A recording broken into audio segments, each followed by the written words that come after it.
মানুষ না পাওয়া জিনিসের জন্য কি ভয়ানকভাবে কাতরায়, এক আঘাতে শিরচ্ছেদ করা আসামির মতো কি করুণভাবে ছটফট করে।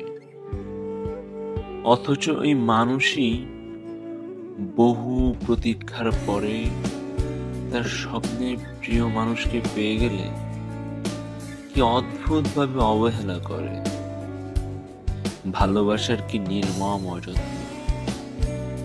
আমি বারবার প্রশ্ন করি নিজেকে, হৃদয়কে। আমি প্রশ্ন করি বিবেককে। আমার আশেপাশে প্রেমের দাবি করা সবাইকে আমি বারবার জিজ্ঞেস করি, ভালোবাসা সুন্দর নাকি বিরহ?